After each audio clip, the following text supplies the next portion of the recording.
आज हम सीखेंगे फ्यूचर इंडेफिनिट टेंस के पैसिव वॉइस बनाना। तो इसका रूल क्या होता है? ऑब्जेक्ट प्लस विल या shall plus V plus verb की third form plus by plus subject. तो एग्जाम्पल से समझेंगे। He will win the match. तो ये वर्ब है। वर्ब के बाद जो हमारा होता है वो हमारा क्या होता है? ऑब्जेक्ट। इस ऑब्जेक्ट को ही हम सब्जेक्ट बनाते हैं। तो यहाँ पर पहले ऑब्जेक्ट के रखोगे द मैच। तो यहाँ पर क्या था? विल बी या शैल बी फिर प्लस के वी। तो हम क्या करेंगे? जो आई वी के साथ हमेशा क्या लगाते हैं? शैल लगाते हैं।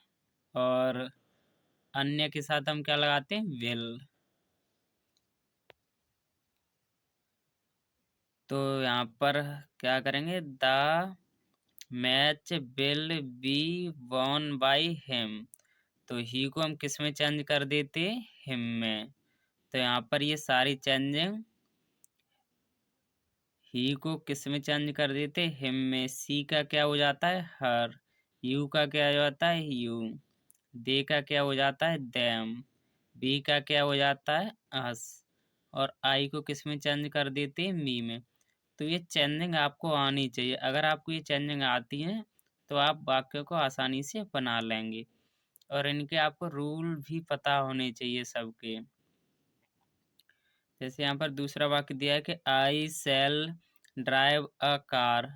तो ड्राइव हमारी क्या है? वर्ब है। वर्ब का जो होता है वो हमारा क्या होता है? ऑब्जेक्ट। तो इस ऑब्जेक्ट को हम पहले लगाएंगे। तो अ कार विल बी। क्योंकि यहाँ पर क्या है? जब विल आए तो विल भी करोगे, सेल आए तो सेल भी। तो यहाँ पर a car will be driven. Verb की ड्राइव की थर्ड फॉर्म क्या होती है? Driven by me. तो आई को किस में चेंज कर दोगे? मी में। जैसा कि यहाँ पर दिया आई का हम क्या कर देते? मी। फिर है they will sing a song. तो यहाँ पर ये सिंग वर्ब है। इसके बाद ये हमारा क्या हो जाएगा? Object a song.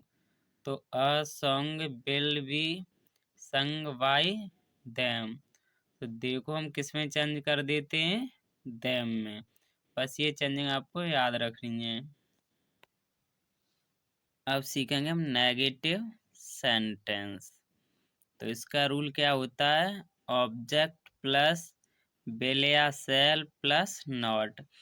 अब आपको ये ध्यान रखना है, जब आपका नेगेटिव सेंटेंस हो तो विल या शैल के बाद नॉट लगाओगे और नॉट के बाद तब आप बी लगाओगे। ठीक है ना?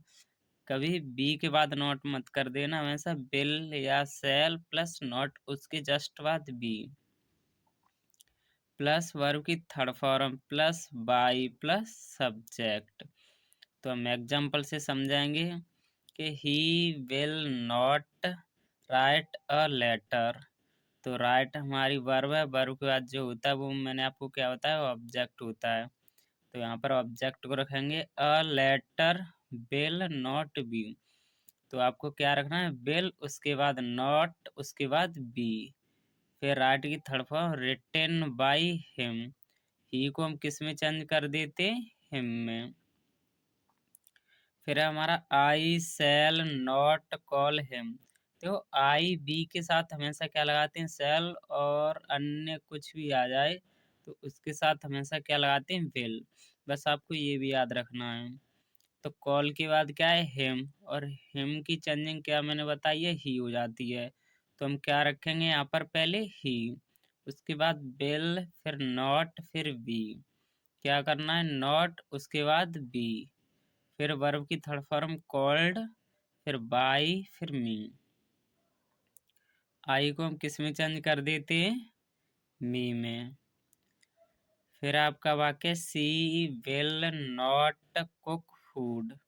तो कुक के बाद जो बचता है वो आपका क्या होता है? फूड। तो फूड विल नॉट बी। तो नॉट हमेशा विल, नॉट, फिर बी। सेल होगा तो सेल नॉट बी। नॉट हमेशा बीच में आएगा। ठीक है ना? तो food will not be cooked by her. सी की मैंने आपको क्या चेंजिंग बताई है, सी का क्या हो जाता है, हर। तो आपको ये चेंजिंग भी याद रखनी है। फिर आपका इंट्रोगेटिव सेंटेंस, इसका रूल क्या होता है, विल या shall plus object plus be. अब देखो ऑब्जेक्ट के बाद बी आएगा, अब साथ में नहीं आएगा। जैसे विल या शैल फिर हम कर देते हैं बी, तो अब साथ में नहीं होगा। अब क्या होगा, ऑब्जेक्ट के तुरंत बाद बी होगा। फिर प्लस वर्ब की third form plus by plus subject plus question mark. अब आपको क्वेश्चन मार्क भी लगाना है, तो हम एग्जाम्पल से समझेंगे। जैसे विल यू हेल्प मी, तो अब आपको क्या करना है, मी। जैसे हेल्प के बाद क्या दिया है, मी। तो मी है तो इसकी चेंजिंग क्या हो जाएगी, आई। फिर ये नहीं आप यहाँ पर विल है तो यहाँ पर भी विल कर दो। आपको ये देखना होगा कि यहाँ पर हेल्प के बाद मी है, तो मी की चेंजिंग क्या होती है, आई। और आई के साथ हम क्या लगाते हैं, सेल। तो बस आपको ये याद होना चाहिए।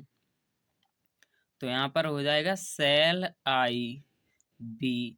अब आपको क्या ध्यान रखना है कि सेल बी विल बी ये साथ साथ आते थे। अब ऑब्जेक्ट के तुरंत बाद भी आएगा, जैसे यहाँ पर ऑब्जेक्ट के तुरंत बाद भी दिया था, तो यहाँ पर आप क्या करोगे, सेल फिर आई फिर वी। वर्ब की third form helped by you. देखो यू की चेंजिंग हमेशा क्या होती है, यू रहती है, ठीक है ना। फिर हम क्या लगाएंगे, क्वेश्चन मार्क। तो बस ये याद रखना है आपको, मी आएगा तो हम क्या लगाएंगे, सेल का भी ऐसा मत कर देना, जैसे बिल आ गया तो यहाँ पर बिल ही रख दो। बस हमेशा ये देखेंगे जैसा हमारा ऑब्जेक्ट होगा उसको हम सब्जेक्ट बनाएंगे, उसके अनुसार सेल या फिर बिल लगाएंगे। फिर है हमारा सेल आई रीड द बुक। तो रीड के बाद क्या है, द बुक। तो हम द बुक के अनुसार हम क्या लगाएंगे, विल, क्योंकि सभी के साथ विल लगता है, बस आई और बी को छोड़कर। तो यहाँ पर द बुक है तो हम पहले विल लगाएंगे, फिर द बुक, फिर बी, क्योंकि ऑब्जेक्ट के बाद क्या दिया हुआ है, बी। तो the book be read by you. देखो रीड की तीनों फॉर्म एक वजह से, रीड रेड रीड, तो यहाँ पर रीड ही रहेगी। तो रीड बाय मी, तो आई की चेंजिंग हम किस में कर देते हैं, मी में। फिर यहाँ पर दिया है कि bill he by the car. तो यहाँ पर हम देखेंगे जैसे हमारा द कार दिया है, तो द कार के साथ हम क्या लगाएंगे, बिल। तो हम पहले क्या रखेंगे, बिल, उसके बाद द कार। तो द कार के बाद आप क्या लगाओगे, तुरंत बी।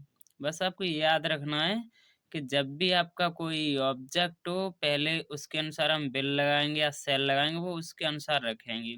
जैसे यहाँ पर मी था तो हमने क्या लगा दिया, आई के साथ सेल। तो ऐसे ही याद रखेंगे कि द कार आ गए तो हम पहले बिल फिर द कार, और बी हमेशा ऑब्जेक्ट के बाद, जो ऑब्जेक्ट होता है ना, ये ऑब्जेक्ट दिया है तो उसके तुरंत बाद बी। फिर बॉट, बाई की थर्ड फॉर्म क्या होती है, वॉट। बाई हिम, तो ही को हम किस में चेंज कर देते, हिम में। फिर क्या लगा हुआ है, क्वेश्चन मार्क। तो बस आपको ये सारी सारी चेंजिंग याद रखनी है और ये सारे रूल याद रखने हैं, और आपके एग्जाम में आएंगे। और जितना पढ़ा दिया है उससे बाहर आपके एग्जाम में नहीं होगा। तो आप बस पढ़ते रहिए रेगुलरिटी से। और बस आप वीडियो अच्छी लगे तो चैनल को सब्सक्राइब भी कर लीजिए और अपने दोस्तों के साथ शेयर भी कर दीजिए। बस आप पढ़ते रहिए।